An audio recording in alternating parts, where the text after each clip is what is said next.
एक गांव था जहां लोग सुकून भरी जिंदगी जीते थे, पर एक दिन एक ऐसा कहर टूटा जिसने हर माँ के चेहरे से मुस्कान छीन ली। स्कूल के बच्चे एक एक करके गायब होने लगे। लोग इतने डर गए थे कि माँ बाप अपने बच्चों को स्कूल छोड़ने और लेने खुद जाने लगे। और इसी गांव में एक छोटी सी फैमिली भी थी, नेहा की फैमिली। नेहा एक मासूम, हमेशा मुस्कुराने वाली लड़की। उस दिन उसका बर्थडे था। गांव के हर एक बच्चे को इनवाइट किया गया था। सब मस्ती कर रहे थे, तभी एक छोटा सा बच्चा आया और बोला, नेहा, बाहर कोई तुम्हें बड़ा सा गिफ्ट देने आया है।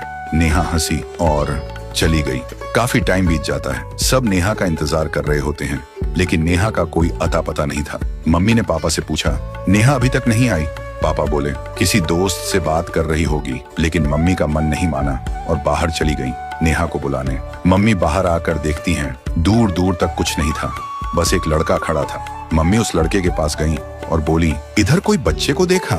नेहा, मेरी बच्ची? लड़के ने बोला, मैं कब से यही हूँ, मैंने किसी को नहीं देखा। सुनते ही नेहा की माँ जमीन पर गिरकर चीखने लगी। कुछ देर बाद पुलिस आई, तलाश शुरू हुई और आखिरकार एक ब्रिज के नीचे नेहा की लाश मिली। आंखें बंद, चेहरा बेजान, पर दर्द जिंदा था। देखते ही देखते लोग इकट्ठा हो गए, लेकिन किसी को नहीं पता था कि किसने किया। एक साल बीत गया, गांव में एक नई फैमिली आई।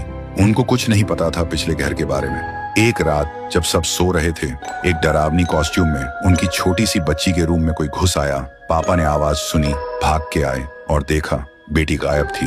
वो घबराते हुए इधर उधर ढूंढने लगे और तभी एक पुराने घर से चिल्लाने की आवाज आई। पापा तुरंत वहां गए और देखा एक डेस्क पर बेटी बेहोश पड़ी थी और उसके सामने एक छुरी लेकर एक कॉस्ट्यूम में इंसान। पापा चिल्लाए, कौन हो तुम? मेरी बेटी को छोड़ो। और उस इंसान ने अपना कॉस्ट्यूम उतारा। पापा ने देखा वह एक औरत है, उसकी आंखों में बस नफरत थी।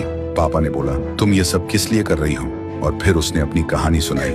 मेरा बेटा सबका मजाक बन चुका था, किसी ने उसे कभी दोस्त नहीं माना। एक दिन उसने खुद को खत्म कर लिया। मैं पागल हो गई थी। मैं हर स्कूल बच्चे से बदला लेने निकली थी, एक एक करके सबको।